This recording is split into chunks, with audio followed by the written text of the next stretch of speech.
నమస్తే, నేను చక్రి.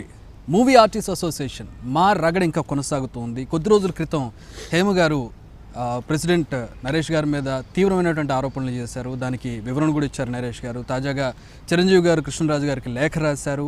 దరిమిలా ఇప్పుడు హేమ గారికి షోకాజ్ నోటీస్ కూడా ఇచ్చారు ఆవిడ చేసిన ఆరోపణలకు గాను. ఈ విషయాలన్నింటి మీద మాట్లాడదాం. నరేష్ గారు మనతో పాటు ఉన్నారు. Welcome sir. సో ఏంటి అంటే హేమ గారికి షోకాజ్ నోటీసు, దానికి ముందు చిరంజీవి గారి లెటరు ఇంకొంచెం పెరుగుతుంది, రోజు రోజు తగ్గాల్సింది పోయి గొడవ. నేను ఏ పని చేసినా కూడా ఒక మంచి సంకల్పంతో చేస్తాను. నాకు ఆర్థికంగా ఏదో డబ్బులు సంపాదించి దాంట్లోంచి నేను తిని నేను ఎదగాలనేది లేదు. నాకున్నది 10 తరాలకు సరిపోతుంది. So I'm very happy. కాక నేను ఏ ఆర్గనైజేషన్ పనిచేసినా లక్షల్లో ఇస్తాను నేను అవసరమైనప్పుడు, ఆర్గనైజేషన్ అవసరమైనప్పుడు. ఎందుకంటే నా దగ్గర ఉంది, కాస్త హెల్ప్ చేయగలుగుతా 10 మందికి. అవుట్ ఆఫ్ ది వే వెళ్ళి హెల్ప్ చేస్తాను. మా అమ్మ దగ్గర నుంచి మాకు అది ఆనవాయితీ. కృష్ణ గారి దగ్గర నుంచి ఇప్పుడు కాదు, చాలామంది ఇండస్ట్రీలో రాకముందు నుంచి వరదలు వచ్చినా కరువు వచ్చినా ఇక్కడ మేము తిరిగి కలెక్ట్ చేసినా మేము ఇచ్చినా అప్పుడే ఇచ్చాం. ఎందుకు చెప్తానంటే ఆమె నాన్ కాంట్రవర్షియల్ పర్సన్. ఒకటి, పదవి వ్యామోహాలు డబ్బు వ్యామోహాలు మాకు లేదు, అవసరం లేదు. ప్రధానంగా ఆవిడ చేసిన ఆరోపణ అంటే మీరు డబ్బు మిస్యూజ్ చేశారని ఆవిడ చెప్పట్లా, డబ్బుని మళ్ళీ కూడబట్టలేదు, ఉన్న దాంట్లోంచి వాడారు తప్పితే ఆయన చేసింది ఏమీ లేదు మాకి అని చెప్పి ఆవిడ ఒకటి ఆరోపణ. రెండోది, పదవి వ్యామోహం లేకపోతే ఎలక్షన్ ఎందుకు కండక్ట్ చేయడం లేదు. ఈ రెండు న్యాయంగా అయితే హేమ గురించి ఎంత తక్కువ మాట్లాడితే అంత మంచిది. కాకపోతే ఒక మెంబర్స్ ఇష్యూ పబ్లిక్ వెళ్ళింది కాబట్టి ఆమె చెప్పింది నాకు చదువు రాదు అని చెప్పింది. ఆఫీస్లో క్లియర్గా మొత్తం ఫైల్స్ ఉన్నాయి. కావాలంటే చదువు రాపోయినా ఎవరన్నా చెప్తారు, ఇది ఉన్నాయని చెప్తారు, చూసుకోవచ్చు. ఆఫీస్కి రోజు అందరికీ ఓపెన్ ఉంది. మరి ఎందుకు మాట్లాడుతుంది అనేది జనానికి అర్థం కావాలి. బేసిక్గా నేను వచ్చినప్పుడు, ఇది జనరల్ సెక్రటరీగా ఉన్నప్పుడు 5 కోట్లు ఉండింది, 1 కోటి రూపాయలు పెరిగింది, 6 కోట్లు అయినాయి. బేసిక్గా ఒక పాయింట్ అందరూ నో అని చెప్పని పాయింట్ ఏంటంటే, ఒక ఇంటికి కానీ ఒక సంస్థకి కానీ వెల్ఫేర్, ఆ కుటుంబ సభ్యులకి సంక్షేమం అనేది చాలా కీన్. నేను వచ్చినప్పటి నుంచి సంక్షేమ పథకాలే తీసుకున్నాం. అసలు ఎవరికి ఏమి ఇవ్వాలో తెలియని పరిస్థితి ఎందుకు ఉంది ఇంతకుముందు మాలో. అందరు పెద్దవాళ్ళు చేశారు, ప్రెసిడెంట్ వాళ్ళు ఇది బాగా చేశారు, నేను కాదు, ఎవరిని నేను తక్కువ చేసి మాట్లాడట్లా. కానీ వెల్ఫేర్ అనేది ఎప్పుడు మొదలైంది? నరేష్ వెల్ఫేర్ కమిటీ చైర్మన్గా రాజేంద్ర ప్రసాద్, శివాజీ రాజా అందరు కలిసి ఎన్నుకొని ఒక సర్వే జరిపినప్పుడు ఆ సర్వేలో అసలు ఎవరు బ్యాంక్ అకౌంట్లో ఎంత ఉంది, ఎవరేంటి అని తెలిసినప్పుడు స్టార్ట్ అయింది. కాబట్టి ఆ వెల్ఫేర్ వచ్చిన తర్వాత పెన్షన్లు ఇవన్నీ కూడా పెరిగినాయి. ఈ పథకాలన్నీ కూడా స్టార్ట్ అయినాయి. ఇన్సూరెన్స్ అన్నీ కొద్దిగా స్టార్ట్ అయ్యాయి. అంతకుముందు లేవు ఇవన్నీ. ఎవరైనా ఓపెన్గా చెక్ చేసుకోమండి ఆఫీస్లో. 3 టర్మ్స్ బ్యాక్ ఎంత జరిగినాయి పెన్షన్స్, ఇన్సూరెన్స్ ఎంత జరిగినాయి, ఇవెంత జరిగినాయి. కాబట్టి నేను ఖచ్చితంగా మెంబర్స్ యొక్క హై సపోర్ట్తో, ఎవరి సపోర్ట్ నాకు లేదు. ఇవాళ చాలామంది ఏమనుకుంటారంటే పలానా వాళ్ళు చెప్తే గెలుస్తారు, పలానా వాళ్ళు చెప్తే గెలుస్తారని. ఓటింగ్ మైక్రో ఓటింగ్ వెళ్ళిపోయింది. 911 ఓట్ల పైన దాటిపోయింది, మెంబర్స్ దాటిపోయింది. 450-500 ఓటింగ్ మైక్రో ఓటింగ్ వచ్చేసింది. కాబట్టి వెల్ఫేర్కి నేను ప్రాధాన్యత ఇచ్చింది, అందరూ ఆమోదించారు, చప్పట్లు కొట్టారు. ఆవిడ కాదనట్లేదు, మీరు డబ్బులు కూడబెట్టలేదు అంటున్నారు. ఎస్, వస్తున్నా దానికే వస్తున్నా. డైరెక్ట్గా మీ పాయింట్కి వచ్చేస్తున్నా.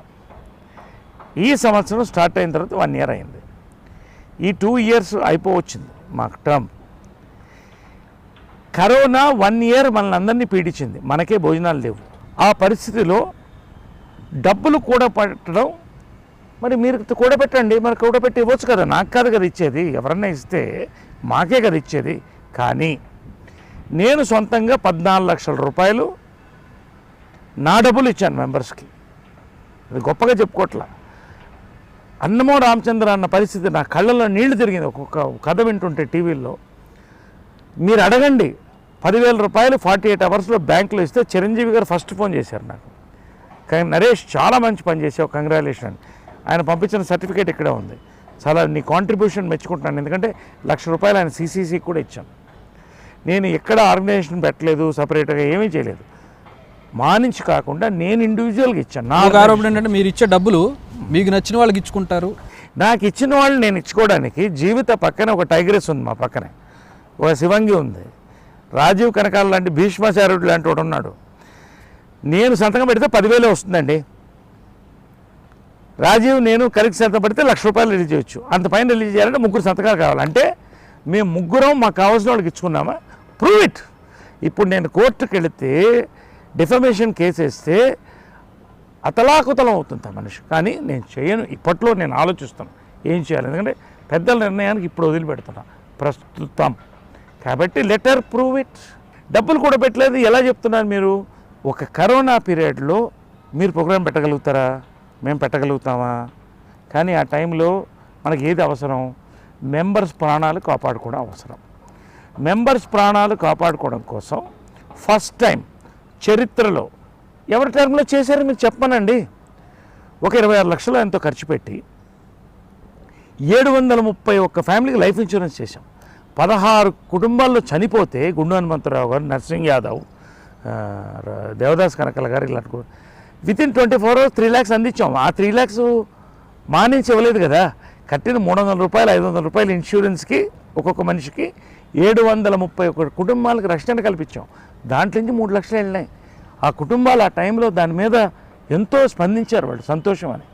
తర్వాత ఫస్ట్ టైం చరిత్రలో మెడికల్ బిల్స్ భయంకరంగా వస్తున్న పరిస్థితిలో 76 లక్షలు ఎంతో ఖర్చు పెట్టి 931 ఫ్యామిలీస్కి మెడికల్ ఇన్సూరెన్స్ కల్పిస్తే ₹1,00,00,000 వాళ్ళు 1,00,00,000 పైన వాళ్ళు వాడుకున్నారు. ఎవరు వాడుకున్నారు? మెంబర్స్ వాడుకున్నారు. మరి కరోనా టైంలో మెంబర్స్ యొక్క ప్రాణాలు ముఖ్యమా, మనకు ఉన్నటువంటి డబ్బు మనం తీసేస్తున్నామన్నది ముఖ్యమా? ఏం మాట్లాడుతున్నారు నాకు అర్థం కాలేదు.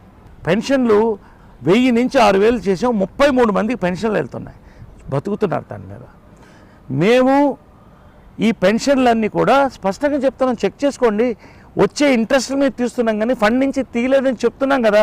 ప్రూఫ్ ఉంది, you go check in the office. నేను కాదంటలేదే. రెండోది, ఇప్పుడు ఒక విపత్తులో మనకున్న ఫండ్ని 6 కోట్ల రూపాయలు ఉంటే ₹1 కోటి మెంబర్స్ ప్రాణాల రక్షణ కోసం వాడితే 15% దాటి వాడకూడదు అని ఉంది. 15% లోపలే ఉంది అది. అదే వాడేం క్లియర్గా చెప్తున్నాం కదా. ఎగ్జిక్యూటివ్లో చెప్తున్నాం, రేపు జనరల్ బాడీలో చెప్తాం, అన్నీ క్లియర్గా ఉంది కదండి. కాగా 87 మంది మెంబర్స్ చేరారు మన దగ్గర కరోనా టైంలో. ఎందుకు చేరతారు? ఒక కమిటీ మీద నమ్మకంతోనే కదా చేరతారు. వాళ్ళు ఇచ్చిన డబ్బులే 80 లక్షల పైనే ఉంది అక్కడ. మరి ఫండ్ వచ్చింది కదా. జీవిత 10 లక్షల రూపాయలు వాళ్ళు ఇచ్చారు. నేను ప్రతి నెల 20,000 రూపాయలు నేను ఇస్తున్నా. We are very clear. ఫండ్స్ దండిగా ఉన్నాయి. కరోనా అవ్వగానే మరి ఇంకొంత తీసుకొస్తాం, భవనం కూడా కడతాం. నేను ఒకటే చెప్పాను, పదవి వ్యామోహం. నేను ఎలక్షన్స్లో నిలబడాలంటే ఇప్పుడు నిలిస్తే నన్ను 100% గెలిపించే ఓట్లు 250 to 300 ఓట్స్ ఉన్నాయి. ఎవరికాళ్ళు అదే ధీమాతో ఉన్నారు కదా. ఎవరు వాళ్ళు ఉండడం వేరే. నేను ప్రూవ్ చేసే కదా. 450 ఓట్స్ ఫస్ట్ టైం నేను ప్రెసిడెంట్కి ఎలక్షన్ అయింది. 71 ఓట్స్ ఎంత మెజారిటీతో గెలిచాను. Highest in the history. You should respect democracy. I'm not a selected president, I'm an elected president. అవనేమండి టర్ము. మార్చితో టర్మ్ అయిపోయినట్టుంది. ఫస్ట్ మీటింగ్ నుంచి కూడా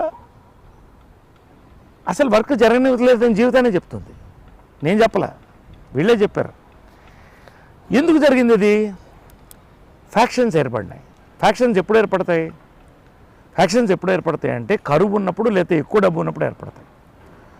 ఒక ఫండ్ వచ్చినప్పుడు, దాన్ని ఒక భవనం వస్తున్నప్పుడు హోదా పెరుగుతుందంటే ఆలోచనలు వచ్చేవాళ్ళు కొంతమంది ఉంటారు. కొంతమంది ఇది కబ్జా చేసుకోవాలనేటువంటి ఆలోచన ఉంటుంది. అలాంటి ఆలోచన నాకేం లేదు, మాతో చేసిన వాళ్ళు ఎవరికి లేదు. 2 ఫ్యాక్షన్స్ అవడం వల్ల ఈ ఫ్యాక్షన్ని ప్రోత్సహించే వాళ్ళు ఉన్నారు వెనక. సో ఇప్పుడు ఈ వర్గం వెనకాల ఎవరో ఉండి నడిపిస్తున్నారు? ఖచ్చితంగా ఉంటారు. లేకపోతే ఎలా నడుస్తుంది? ఎప్పుడు లేనిది ఇప్పుడు ఎందుకు వస్తుంది? దానివల్ల కారణం ఏంటి? ఇవన్నీ మీడియా ఆరదీయాలి. నేను ఎవరి పేర్లు మాట్లాడలే, ఎవరు కాంట్రవర్సీలో పోదలుచుకోవాలా. I'm talking facts. మళ్ళీ ఇప్పుడు నేను ఎలక్షన్ కావాలనుకుంటే నేనే కంటెస్ట్ చేస్తా కదా. సింపుల్గా నేను మాట్లాడుతున్నాను. కండక్ట్ చేయట్లేదు కదా, అదే వాళ్ళు వస్తున్నా కదా. ఇవాళ కోవిడ్ ప్రోటోకాల్ ఉంది. ఇవాళ సిటీ పోలీస్ కమిషనర్ పర్మిషన్ ఇవ్వమనండి. 50 మంది అసెంబ్లీని పెట్టమని, 50 మంది పైన అసెంబ్లీని. మమ్ముటి గారు హాస్పిటల్లో చిన్న మీటింగ్ పెడితే 300 మందితో notice was booked on him. రేపు నేను ఎలక్షన్ పెట్టాలంటే డిసిప్లినరీ కమిటీకి వదిలిపెట్టేసాం. నేనేమంటలా, లెట్ దెమ్ డూ ఇట్. పెద్దలు ఉన్నారు, కృష్ణరాజు గారు ఉన్నారు, మురళీమోహన్ గారు ఉన్నారు. కాబట్టి నేను ఎలక్షన్ వద్దనడానికి ఎవరు చెప్పింది ఏంటంటే ఇది పవర్లో లేదు కమిటీ అంటే ఎందుకు పవర్లో ఉండదు? ఇప్పుడు సంక్షేమ పథకాలు అవుతున్నాయి, ఆఫీస్ నడుస్తుంది, జీవిత యాక్టివ్గా ఉంది, నేను యాక్టివ్ ఉన్నా, రాజీవ్ గాంధీ యాక్టివ్గా ఉన్నారు, మెంబర్స్ 11 మంది యాక్టివ్గా ఉన్నారు, వీళ్ళే పనిచేస్తున్నారు అందరూ. ఇవాళ ఇన్సూరెన్స్ పనులు అవుతున్నాయి. ఇవన్నీ అవ్వనప్పుడు మీరు ఆపండి. ఇవన్నీ జరుగుతున్నప్పుడు ఎందుకు ఆపుతున్నారు? చిరంజీవి గారు కృష్ణరాజుకి రాసిన లెటర్, కృష్ణరాజు గారికి రాసిన లెటర్లు చూసినట్లయితే మా ప్రతిష్ట మసకబారుతోంది, ఎలక్షన్లు నిర్వహించండి అండ్ మరొక ఆయన లెటర్లో రాశారు. ఓహో, నాకు లేదు. లెటర్ చూడలేదా మీరు? లేదు, నేను ఫుల్గా చూడలేదు, నాకు ఎవరో చదివి చెప్పారు. ఇంకోటి ఏంటంటే ఇప్పుడున్నటువంటి కమిటీ టైం అయిపోయింది కాబట్టి ఆపద్ధర్మ కమిటీగా ఉంది. ఆపద్ధర్మ కమిటీకి నిర్ణయాలు తీసుకునే నైతిక అధికారం ఉండదు కాబట్టి దాన్ని వెంటనే రద్దు చేసి వెంటనే ఎలక్షన్స్ నిర్వహించండి, బయట అంటే ఆరోపణలు చేసే వాళ్ళ మీద చర్యలు తీసుకోండి అని చెప్పి ఆయన లెటర్ సారాంశం కృష్ణరాజు గారు. దాని మీదే మీరు ఏం చెప్తారంటే ఆపద్ధర్మ ప్రెసిడెంట్ ఇప్పుడు మీరు ఆపద్ధర్మ కమిటీని ఇప్పుడు ఉన్నదంతా చిరంజీవి గారు ఇండస్ట్రీకి ఒక పెద్ద, ఆయన ఇండస్ట్రీకి ఒక పెద్ద. రెండోది మా ఫౌండర్ ప్రెసిడెంట్, నేను అన్నయ్యని పిలుస్తా, ఫస్ట్ నుంచి పరిచయం ఉంది, అందరితో పరిచయం ఉంది, అందరికీ పరిచయం ఉంది. ఒకటి చిరంజీవి గారు ఆయన ఒక పార్టీ పెట్టాడు, ఆయన కొంతకాలం పార్టీ నడిపాడు, ఒక సెంట్రల్ మినిస్టర్గా చేశాడు, ఆయన ఫౌండర్ ప్రెసిడెంట్. దీనికి ఒక లైఫ్ మెంబర్గా ఆయన లెటర్ రాశారు. ఆయనకి ఖచ్చితంగా ఆయన ఒపీనియన్ చెప్పడానికి 100% అన్ని రకాలుగా హక్కు ఉంది. ఆయన డిసిప్లినరీ చర్య తీసుకోమని ఎవరి మీద చెప్పినా డిసిప్లినరీ కమిటీ ఖచ్చితంగా తీసుకుంటుంది. రెండోది, ఇప్పుడు ఫైనల్గా చిరంజీవి గారు కానీ, మోహన్ బాబు గారు కానీ, మురళీమోహన్ గారు కానీ, మేము కానీ బాధ్యతలు కృష్ణరాజు గారికి అప్పచెప్పాం. ఆపద్ధర్మ కమిటీ ఎప్పుడు ఉంటుందంటే the head of the organisation చనిపోయినప్పుడు లేదా నాన్ ఫంక్షనల్గా ఉన్నప్పుడు చెక్ చేసుకోమనండి. ఎక్కడన్నా ఎవరన్నా అందరికీ చెప్తాను. టెన్యూర్ అయిపోయినప్పుడు, టెన్యూర్ అవ్వలేదు కదండి. టెన్యూర్ ఎప్పుడవుతుంది? ఎలక్షన్ జనరల్ బాడీ తర్వాత అవుతుంది. టెన్యూర్ అవ్వలేదు కదా. టెన్యూర్ అవ్వలేదనే కదా డిసిప్లినరీ కమిటీ, లీగల్ సెల్ చెప్తుంది. ఒక ఫుల్ ఫంక్షనింగ్ కమిటీ ఉన్నప్పుడు ప్రెసిడెంట్, జనరల్ సెక్రటరీ పనిచేస్తున్నట్టు it is the prerogative of the president to take a call for the next elections and conduct the general body. It's a simple, ఎవరన్నా కాదమనండి అది. రెండోది ఏంటంటే ఇంకో పాయింట్ దాంట్లో అయితే చెప్పారు మీరు, ఎలక్షన్ నిర్వహించండి. Elections we're ready, let the general body on the day will take a decision. వెళ్తామంటున్నాం కదా. కాబట్టి అంటే ఆయన ఇండస్ట్రీ పెద్దగా ఆయన చెప్పారు, కొన్ని సూచనలు చెప్పాడు ఆయన. బట్ ఐ స్టిల్ ఫీల్ ఒకటి దాంట్లో ఒక మాట మర్చిపోయాను. నాకు ఒక జర్నలిస్ట్ ఎవరో పెట్టారు ఇవాళ, బార్ కౌన్సిల్ ఎలక్షన్ జరిగినాయి కాబట్టి బార్ కౌన్సిల్ ఎలక్షన్ జరిగినప్పుడు మా ఎలక్షన్ ఎందుకు జరగకూడదని. Kindly note it, it is not a bar council elections, it is only an advocate association elections which happened online. Online ఎలా జరిగిందంటే it is a graduate segment association of the bar council. ఇది graduate segment, నేను కూడా graduate కాదు, అంటే మరి చదువురాను కాదు. కాబట్టి the elections have to go physical. 22వ తారీఖు జనరల్ బాడీ ఉంది. జనరల్ బాడీలో అందరు కూర్చొని మనం వర్చువల్గా నిర్ణయం తీసుకుంటున్నాం. హైకోర్టులు వర్చువల్గా జరుగుతున్నాయి, స్కూల్స్ ఆన్లైన్, రేపు దేశ భవిష్యత్తు ఉన్న స్కూల్స్ ఆన్లైన్ జరుగుతున్నాయి. కాబట్టి ఆన్లైన్లో నిర్ణయం తీసుకుంటాం. ఆయన పాపం ఆయన చెప్పింది ఏంటంటే ఇలాంటి ఇష్యూస్ ఏమన్నా ఉంటే క్రమశిక్షణ తీసుకోండి, అవసరమైతే ఆపద్ధర్మ కమిటీ పెట్టండి. నాకు అర్థమైందంటే అవసరమైతే ఆపద్ధర్మ కమిటీ పెట్టండి అని రికమెండ్ చేయడంలో తప్పేం లేదు. ఆయన ఏం నేను తప్పు పట్టట్లా. ఇప్పుడు జరుగుతున్న ఈ రచ్చ వల్ల అనవసరంగా చెడ్డ పేరు వస్తుంది అనేది ఆయన ఉద్దేశం. రచ్చ జరగకూడదనే కదా నేను అనేది. వై కాంట్ పెద్దలందరూ కూర్చుని ఇప్పటికైనా ఇనానిమస్గా తీసుకురావచ్చు కదా. ఇదే క్వశ్చన్ ఎన్నిసార్లు మాట్లాడుకోవాలి ఇట్లా? ఎందుకు పెద్దలందరూ అంటారు, కానీ కూర్చోరా, లేకపోతే కూర్చునే ఉద్దేశం లేదా? అందరినీ కూర్చోబెట్టి ఒకసారి గట్టిగా చెప్తే ఎందుకు అవుతుందంటే, నేను అదే చెప్తున్నా కదా, ఈ ఫ్యాక్షన్ మా ఎగ్జిక్యూటివ్ కమిటీ దాటిపోయింది. పరిశ్రమలో రెండుగా ఆలోచన భేదం వచ్చింది. సో ఈ భేదం అనేది ఓవరాల్గా పెరిగిపోతుంది. దీనికి ఎవరు వెనకాల కల్ప్రిట్, దొంగ ఎవరు అనేది మనం ఇప్పుడు మాట్లాడడం కంటే ఎన్నికలు సమాధానం చెప్తుంది. ఎన్నికలు మెంబర్స్ నేను అనేది ఏంటంటే, ఇందాక జీవిత చక్కగా మాట్లాడింది, మెంబర్స్ని ఆలోచించుకోనివ్వండి, మీరు ఎందుకు ఇంత రభస సృష్టిస్తున్నారు? అదే ఆయన చెప్తున్నాడు. చిరంజీవి గారు చెప్పేది కూడా అదే కదా. ఎందుకు ఈ రభస? ఆ రభస వద్దనే ఆయన ఎలక్షన్ పెట్టామంటున్నాడు, అంతే తప్ప పాపం ఆయనేమి తప్పుగా అనలా. కాబట్టి ఇదంతా కూడా దీనికి సమాధానం ఎలక్షన్స్ అనండి. నేను ఇంకో పాయింట్ చెప్తున్నాను. నాగబాబు గారు ఒక మాట అన్నారు, యునానిమస్ చేస్తే గొంతు నులిమేసినట్టే ప్రజాస్వామ్యాన్ని. మరి నాగబాబు కూడా యునానిమస్గా వచ్చారు నాకు తెలిసి, అంతే కదా. చాలామంది యునానిమస్గా వచ్చారు. రైట్, నెక్స్ట్ మాట్లాడుతున్నా. బీజేపీ లాంటి నేషనల్ ఆర్గనైజేషన్లో కోట్ల మంది ఉన్న క్యాడర్ ఉన్న దాంట్లో ఎలక్షన్ ఎందుకు జరగదు? నేషనల్ ప్రెసిడెంట్ ఎందుకు యునానిమస్గా ఎన్నుకోబడతాడు? ఫ్యాక్షన్స్ ఫామ్ అవ్వకూడదని. So this is my angle. Unanimous చేయడానికి ప్రయత్నించాలి, అది జరగలేదు కాబట్టి ఎలక్షన్స్ వచ్చినప్పుడు it is a democratic process. అది నాగబాబు చెప్పింది నేను అనుకుంటాను. ఖచ్చితంగా మళ్ళీ బాడీ వస్తుంది. ఎప్పుడైనా కూడా భూకంపం వచ్చిన తర్వాత సర్దుకోవాలంటే టైం పడుతుంది. 900 మంది ఉన్న ఆర్గనైజేషన్ ఉన్నా కూడా ఇది 9 కోట్ల మంది కంటే ఎక్కువ మంది కనెక్ట్ అయిన ఆర్గనైజేషన్. దీనికి ఫ్యాన్స్ అసోసియేషన్ ఉన్నారు. సార్ టపాకాయలు పేల్చమంటారు ఏమన్నా అడిగేవాళ్ళు ఉన్నారు నాకు. అక్కడ అదే ఇప్పుడు ఇంత విషయం ఇంత లైమ్ లైట్లోకి రావడానికి కారణం కూడా అదే కదా సార్. అంతే కదా, 900 మందితో పోయేది కాదు ఇది తెలుగు వాళ్ళందరూ కూడా కనెక్ట్ అయ్యేటటువంటి విషయం. సినిమా పాపం ఆయన కూడా ఏమన్నాడు, చిరంజీవి గారు క్లియర్గా అన్నాడు, చెడు ఉంటే చెవులో చెప్పుకోండి, మంచి ఉంటే మైక్లో చెప్పుకుంటాను. మొన్న హేమ అదే మాట్లాడుతుంది. ఆయన పెట్టమన్నాడు చిరంజీవి గారు కళ్యాణ లక్ష్మి పథకం ఆయన పేరు మీద పెట్టమనంటే ఎంత తప్పది. ఎందుకు మనం పథకాలు అప్పుడు ఏమైందంటే, ఇది కూడా మళ్ళీ ఒక పాయింట్ చెప్తున్నాను నేను, ఆవిడ ఆరోపణ కూడా చేశారు, ఆ పేర్లు ఎందుకు పెట్టరు, మీ పేరు ఎందుకు చెప్పుకుంటారు అనేది కూడా ఆరోపణ చేశారు. నా పేరు నేను చెప్పుకోలేదు కదా, నరేష్ పథకం అని ఇప్పుడు ఏమైందంటే పాస్ట్లో ఏమొచ్చిందంటే శివాజీ రాజా టైంలో 3-4 పథకాలు పెట్టారు.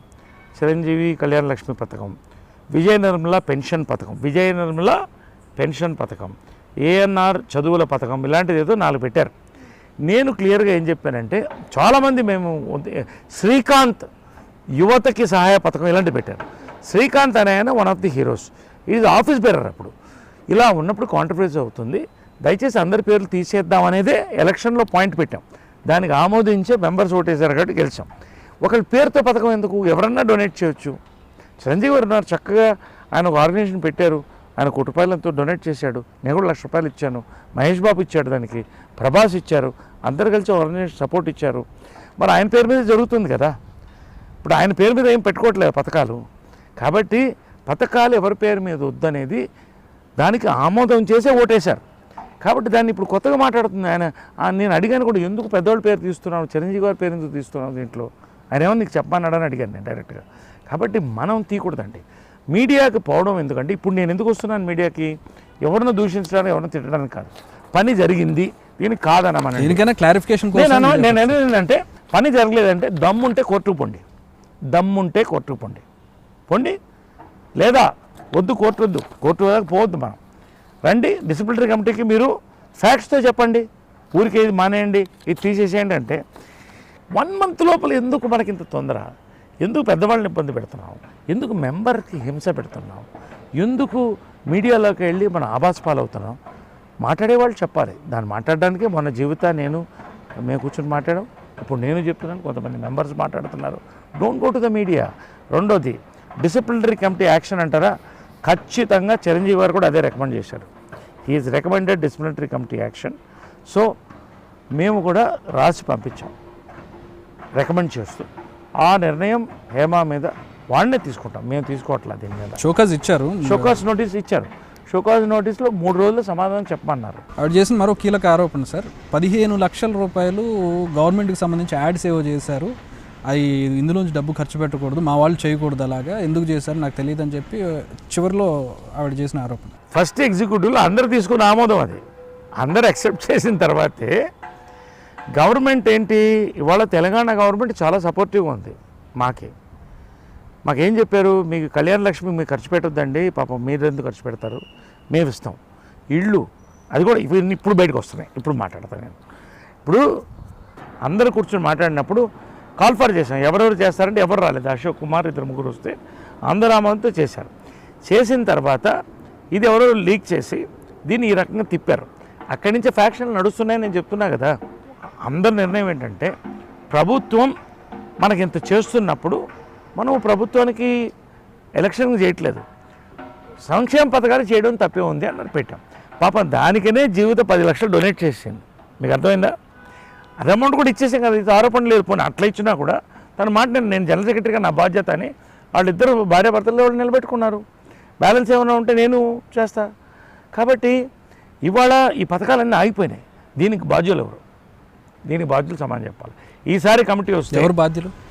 ఎవరు బాధ్యులు, అసమ్మతి ఎవరు చేస్తున్నారో ఫ్యాక్షన్లు ఎవరు ఉంటారు, రెండు ఫ్యాక్షన్లు చీలిపోయినాయి. ఇప్పుడేం సిగ్గుపడక్కర్లేదు దాని గురించి. 2 ఫ్యాక్షన్లు పనిచేస్తున్నాయి, కలుపుకోలేకపోతున్నారు. పెద్దలు కలుపుకోలేకపోతే మేమేం చేస్తాం? ఎవరు కలుపుకోలేకపోతున్నారు, వాళ్ళ తప్పు కూడా కాదు. కాబట్టి ఇండస్ట్రీ 2 వర్గాలుగా విడిపోయిందా, మా 2 వర్గాలుగా విడిపోయిందా? ఏమండి, ఇండస్ట్రీ 2 వర్గాలు విడిపోయిందని పెద్ద మాట, నేను అనకూడదు. అది నేనేమంటున్నానంటే ఎగ్జిక్యూటివ్ 2 వర్గాలుగా ఎప్పుడో విడిపోయింది. అది రచ్చకొట్టి ఆజ్యం పోస్తున్నారు. కాబట్టి ఇది ఎవరు, దీని వెనక ఎవరు ఉన్నారు, ఇవన్నీ ఏంటి ఉపయోగం సార్? ఏమండి ఏంటి ఉపయోగం? ఇలా రెచ్చగొట్టి ఆజ్యం పోయడం వల్ల ఎవరికి ఉపయోగం? ఇది నేను అనుకుంటున్న ఆధిపత్య పోరండి, ఆధిపత్య పోరు. కాబట్టి వీటన్నింటి కూడా డిస్ప్లినరీ కమిటీ సమాధానం చెప్తుంది. ఎవరు వెనుకున్నా ఎవరు ముందున్నా ఓటర్ వచ్చి ఓటేస్తాడు. మంచి ప్రెసిడెంట్ రావాలి, మంచి జనరల్ సెక్రటరీ రావాలి, మంచి కమిటీ రావాలి. నెక్స్ట్ టైం కూడా ఉంటుంది ఇష్యూస్. ఎంత కాకపోయినా కొంత పీస్ఫుల్ జరపాలనేది అందరి ప్రయత్నం.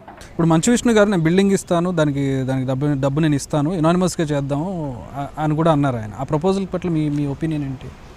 కాదండి, ఇప్పుడు ఆయన అదే కదా, అన్నీ చేసాడు కదా నరేష్ గారు, అన్నీ చేసాడు.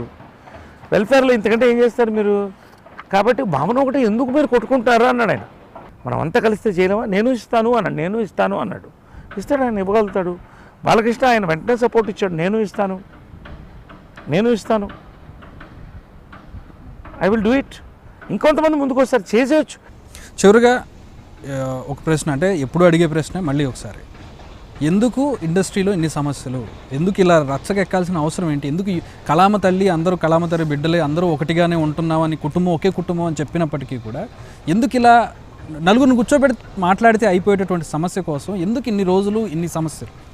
900 మందిలో కూడా చాలామంది ఇండిపెండెంట్ ఫోర్సెస్, పైనుంచి దాదాపు మధ్య వరకు ఇండిపెండెంట్ ఫోర్సెస్. ఈ ఇండిపెండెంట్ ఫోర్సెస్ని సపోర్ట్ చేసే గ్రూప్స్ ఉంటాయి. ఎవరి వాళ్ళు ఒక ఫోర్స్ సపోర్ట్ చేసే గ్రూప్స్ ఉంటాయి. ఈ గ్రూప్స్ వాళ్ళ అడ్వైస్ బట్టి కొంతమంది పెడతారు. ఇక్కడ విభేదాలు వస్తాయి. ఇప్పుడు కొంతమంది మీడియా అటెన్షన్ కోసం పోయేవాడు కూడా ఎక్కువ మంది ఉన్నారు. దాని మీద ఇవాళ చర్య జరుగుతుంది అనుకోండి. Many people are misguided. దానివల్ల ఏమవుతుందంటే కింద వాళ్ళు పెట్టలేకపోతున్నారు. కాబట్టి పెద్దవాళ్ళందరూ కూడా ఒకళ్ళ పేర్లు ఒకళ్ళు అట్లా అందరూ కలిసి ఒక లైన్లో రాగలిగితే, కూర్చుని మాట్లాడుకుంటే కింద వాళ్ళందరూ సైలెంట్ అయిపోతారు. ఇది జరగాలి. ఒకప్పుడు దాసరి గారు చెప్తే అందరూ మాట వినేవాడు. ఆ లోపం ఇప్పుడు అదే ఆ లోటు కనపడుతుంది. ఇప్పుడు దాసరి గారు లేని లోటు కనపడుతుందండి. ఆ లోటు భర్తీ చేయడం చాలా కష్టం. ఎందుకంటే దాసరి గారు ఒక ఇండస్ట్రీకి ధ్వజస్తంభంగా ఆయన. ఎవరైనా ఆయనకు అలా టచ్ చేసిపోవచ్చు. ఆయన అపాయింట్మెంట్లతో రావాలని ఎప్పుడు కోరలా. ఎప్పుడు వెళ్ళినా డోర్ తీసి ఉండేది. పొద్దున్న 8:30 టిఫిన్ చేసి వచ్చి కూర్చుంటే అలా కూర్చుంటే ఆయన ఒక దర్బార్లాగా ఉండేది. నెక్స్ట్ అని పిలిచేవాడు. అది ఒక టెంపర్మెంట్ అండి. అంటే ఏదో నేను వీళ్ళకి చెయ్యాలి, ఇండస్ట్రీని కాపాడాలనేటువంటి మనసుతో పనిచేశాడు ఆయన. మైండ్ ఇష్యూస్ మీద అప్లై చేశాడు, ఇండస్ట్రీని మనసుతో తీసుకున్నాడు. అటువంటి నాయకత్వం ఇప్పుడు లేదని నేను అనుకుంటున్నాను. అటువంటి నాయకత్వం రావాలంటే చాలా కష్టం. సమీపంలో కూడా ఎవరు కనపట్లేదా మీకు? కనపట్లేదంటే ఇప్పుడు ఎవరు చేసేది చేస్తారండి. చిరంజీవి గారు ఆయన ఇప్పుడు ఏదైనా ఇష్యూస్ వస్తే ఆయన పాపం మొన్న అది ఫండ్ అవన్నీ చేశాడు. ఆయన ఇది గ్రెయిన్స్ అన్ని ఇచ్చాడు కదా. ఆయన ఆయన చేయ అది వేరు, ఒక కమాండింగ్ కూర్చోబెట్టి మాట్లాడగలిగారు. నేను ఏంటంటే ఎవరికి వాళ్ళు ప్రయత్నిస్తున్నారు. చిరంజీవి గారు ఆయన ఏం చేయాలో ఆర్గనైజేషన్ పెట్టి ఆయన చూస్తున్నాడు. ఇప్పుడు మోహన్ బాబు గారు ఉన్నారు. ఏమైనా సమస్యకి వెళ్తే మొన్న ఒక పెద్ద అగ్రనటి ఒక ఇష్యూ మీద వెళ్తే 5 నిమిషాలు తెచ్చిపారేశాడు. ఎంతోమందిని ఇష్యూస్లో ఇరుక్కుంటే సామరస్యంగా మాట్లాడి పోలీస్ స్టేషన్ దాకా పోకుండా మోహన్ బాబు గారు ఇలాంటి పనులని చాలా చేశాడు. ఆయన చాలామందికి తెలియదు. అది చెప్పుకోడు. ఆయన పబ్లిసిటీ కోరుకోడు. ఎక్కడ మీడియాలో రాదు. మోహన్ బాబు గారు చేస్తే సైలెంట్గా చేస్తాడు ఆయన. ఇప్పుడు కృష్ణరాజు గారు ఉన్నారు. ఇవాళ ఆయన చేసేటువంటి సర్వీస్ ఏంటి? ఆ వయసులో ఆ దీంట్లో ఆయన ఆరోగ్యాన్ని నిలబెట్టుకుంటూ అహర్నిశలు కేవలం మా కోసమని పూర్తి సమయం ఆయన ఒక ఫాదర్గా ఉండి చేస్తున్నాడు మా కోసం. ఎవరి కోసం చేస్తున్నాడు? ఏం ఆశించి చేస్తున్నాడు ఆయన? There are great people. కానీ మొత్తం అందరి నమ్మకం మాకు నీ మీద నమ్మకం కలగాలి, నీకు మా మీద కాదు, మాకు నీ మీద నమ్మకం కలగాలి. అలాంటి నమ్మకం కలిగించేటువంటి వ్యక్తి ఒకళ్ళని అందరినీ మనం తయారు చేయాలి.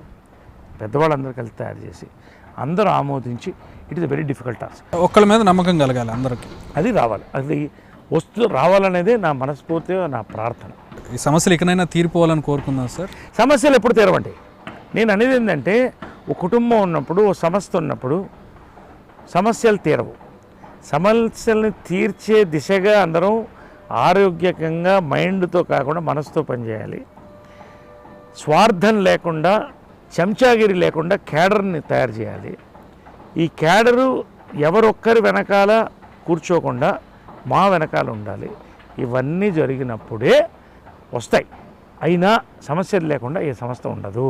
సమస్యలు అంటే కన్స్ట్రక్టివ్ సమస్యలుగా పంచాయతీలకు సంబంధించి ఎగ్జాక్ట్ ఈ పంచాయతీలన్నీ తీరిపోవాలి, ముగిసిపోవాలని చెప్పి కోరుకుందాం. పంచాయతీలు కూడా వస్తాయండి. ఇప్పుడు ఆర్థిక లావాదేవీలు ఉంటప్పుడు నాకు ప్రొడ్యూసర్ డబ్బు ఇవ్వలేదు, ఇష్యూ వస్తుంది, దానికి గ్రూప్ సపోర్ట్. సో ఇవి కంటిన్యూ అవుతూనే ఉంటాయి అంటారు.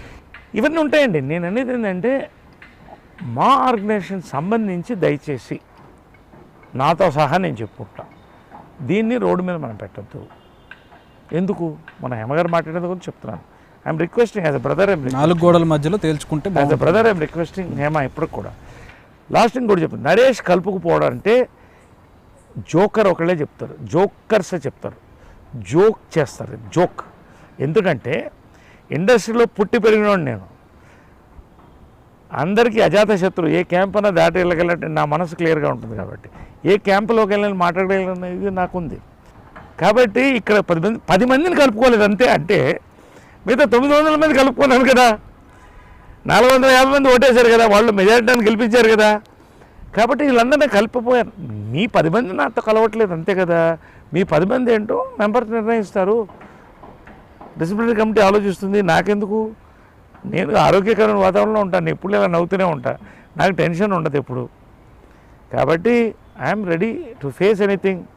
I enjoy kabaddi, I enjoy wrestling, I enjoy boxing, I enjoy politics. కానీ ఈసారి కోచ్ పాత్రలో ఉంటానంటున్నారు కదా. కోచ్ పాత్రలో thank you very much Naresh. Thank you brother. Nice talking. Very nice అండి, వెరీ నైస్.